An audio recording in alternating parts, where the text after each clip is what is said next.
Hey y'all, welcome back to the channel. Today I'm going to be smoking approximately 4 to 4.5 pounds of top round roast beef. I'm going to be doing it in my offset smoker.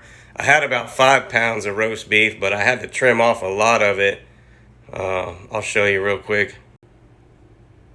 I had to trim off all of this nasty, huge chunks of fat and gristle and I guess silver skin. But anyway, that leaves me though, I got this piece right here was actually bigger than that one to begin with, and most of it came off of here. But these are top rounds. They're probably about 2 pounds each now. And then I actually had to separate this one completely to get a huge layer of fat out of it. Kind of like this one has a little vein running through it too, but I'm going to leave it for now. It should be all right. But I'll just let the dog eat these. I'll smoke these pieces too for the dog. And then we'll have about 4 pounds of roast beef left over, or left after we're done smoking it. We'll have about 4 pounds to eat. So we'll be eating roast beef sandwiches for a while. And I'll probably have like just roast beef and carrots and potatoes one night or something too for dinner. I already got me a chimney of coals going. I did about 3/4 of a chimney just so I can get a base layer of coals in the smoker. Dump that in there. Okay, I got that base layer all rearranged and like flattened out. For the smoke, I'm going to be using this apple wood again, and then I got these hickory chunks too. So I'm just going to alternate them like I have been doing in previous videos. And I got inside the smoker, I got a pan of water in there. That water pan helps with keeping the meat nice and juicy. It helps with the moisture inside of the smoker, and it also helps regulate the temperature. And these top round roast are a very lean cut of meat, so I'm only going to be smoking them up to about 140 degrees, pretty much like I did on the London Broil Cook. So they should come out about medium rare to medium. I'm going to get a coat. I'm going to coat the roast with this olive oil, and then I think on one of them I'm going to use like the coarse sea salt and the cracked black pepper that I normally like to use on beef. But I'm going to try something new since I got 2 of them. I got this other seasoning a while back, and it's basically just salt and cracked pepper, but it's also got some garlic in there too. So I'll put it on that one, the smaller one, and we'll see how it turns out. I don't give the dog any meat with seasoning on it usually, especially not garlic, because dogs are allergic to garlic. But I'm not going to season up these pieces right here. I'll just leave those for him. So we'll at least have 2 different flavors to try. That's what they look like, all seasoned up. These are fairly big pieces of beef too, so you can go pretty liberal with the seasoning. It'll take it.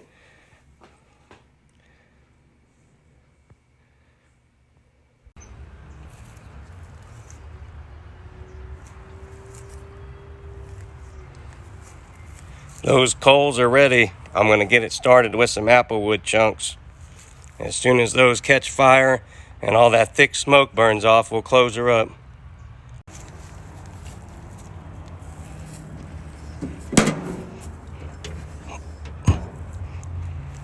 All right. We'll check back in about an hour. Yeah, so in about an hour I'll check it out.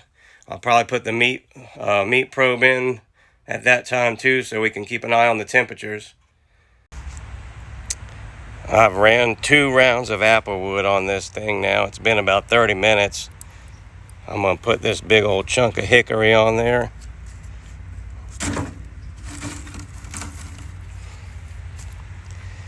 And that should probably last for at least 45 minutes to an hour. The meat's been on about 30 minutes, so we'll check it in about another 30 minutes and put the meat probe in. Okay, y'all, it's been 1 hour. I'm gonna give it a look-see.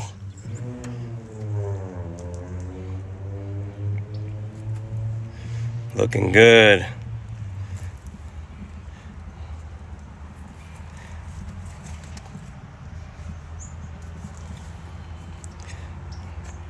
I'm gonna go ahead and put that meat probe in.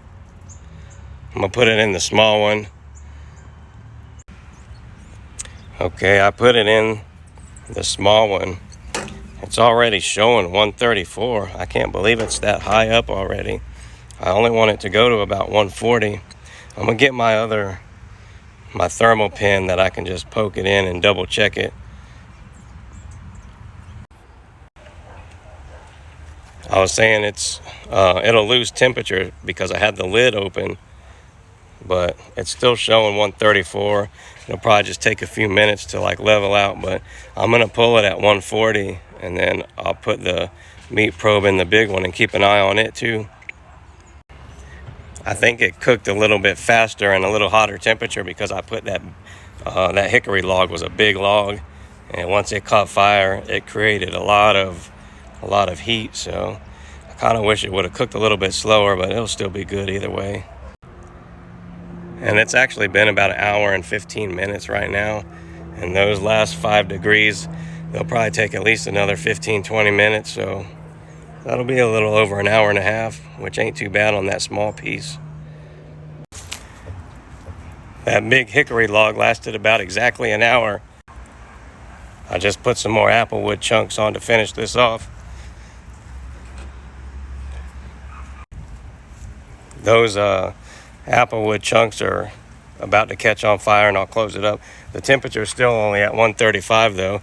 It's been about 15 to 20 minutes already, and we've only gained 1 degree in temperature, so I knew it would take a while because once you open that lid up, it kind of cools everything down.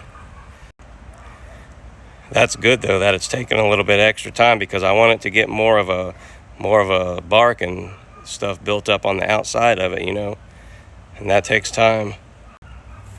Okay, those applewood chunks are catching fire. I'm gonna close it back up. We'll check back in a little bit. My timer just hit 140 on this one right here, the small one. The last 5 degrees of temperature took over a half an hour. It's been on almost a little over 1 hour and 45 minutes right now, so I was expecting it to take about 2 hours, so that ain't too far off of what I was expecting. But anyway, I'm gonna go ahead and pull this one. I'm gonna pull them little pieces for the dog, and then I'm gonna put the thermometer in the big one and check it. Well, I put the meat probe back into the big one, and it's showing 138 too, so it's getting close. I just took the little one off. I was expecting the big one to take a little bit longer. Let's see, I barely have any wood left in there. I'm just gonna put a couple more chunks of apple to finish it off.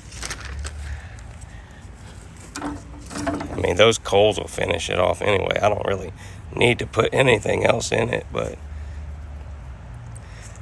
we'll go ahead and throw a couple pieces in. I did open the lid on it, so it might take a little bit longer to get those last couple degrees, Like I was saying earlier, once you open the lid, the temperature internally reduces itself, and it's hard to get it back to going up. It's kind of stalls out, so to speak. So we'll just let them little pieces of wood burn. That should be plenty enough to finish it off with.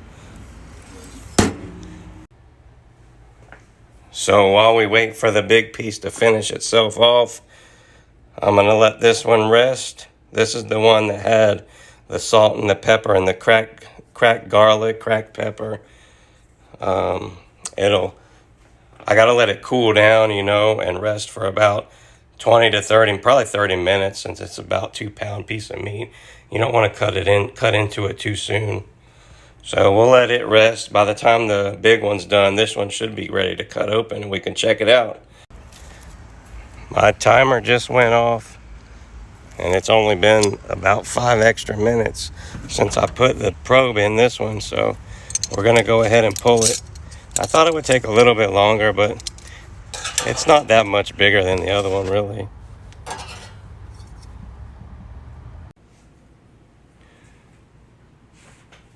All right, they're both gonna just sit right here and rest.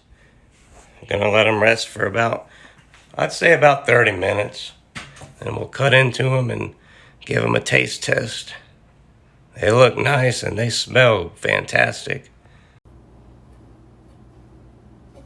All right, this is the little one I took off first. It's ready to be sliced open. We're gonna give it a check. I don't have one of those deli slicers like you would cut lunch meat with. I wish I did, but I'm just gonna cut these babies really thin.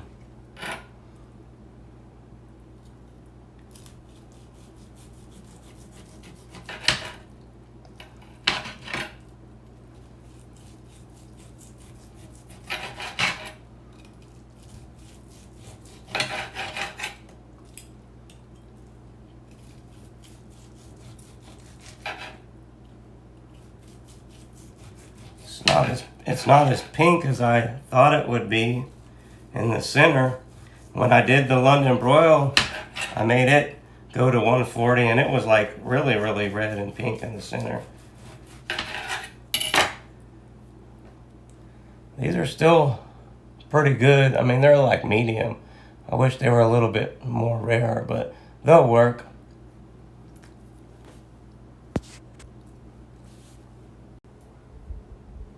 I'm gonna try that piece I just cut off. It's still got some good, it's got a good amount of pink right in the middle.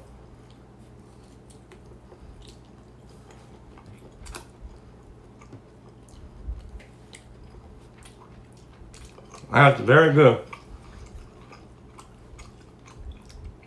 Very good. Can't get that at Arby's. Wow. That's some of the best roast beef I've ever had. I'm gonna wait about 10 more minutes and I'll cut the other one open for y'all. I'll show you the center of the one I just cut open. So maybe it was just the lighting in here, but I didn't realize it was as pink as it was in the middle. But that's a nice medium right there. Perfect for roast. It definitely must have been the lighting whenever I had first cut it open, because that's exactly how I wanted it to turn out. I mean, those are nice and pink. Now I'm gonna cut into the big one. I've been trying to cut these as thin as I can. I wanted to make sandwiches with them. Like roast beef sandwiches, you know. I just don't know if it's gonna be possible. We'll see.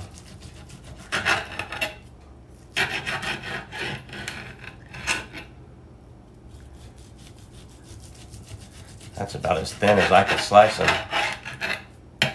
This one's got a vein of fat or something running through it, so it's catching on the bottom of my cuts.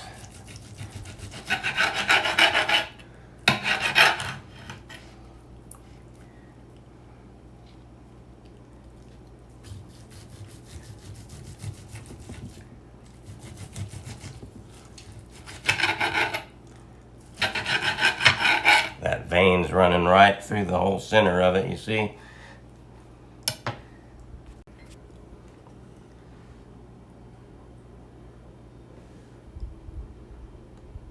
All right, let's give that second one a try.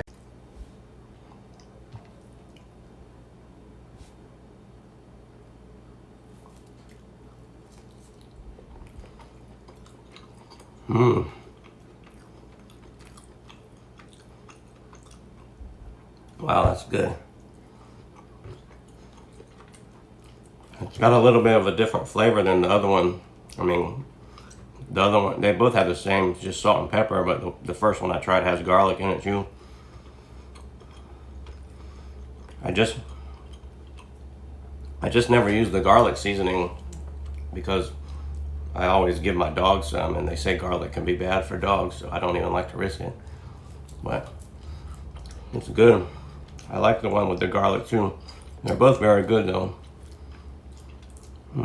Well guys, thanks for watching. I hope you enjoyed the video.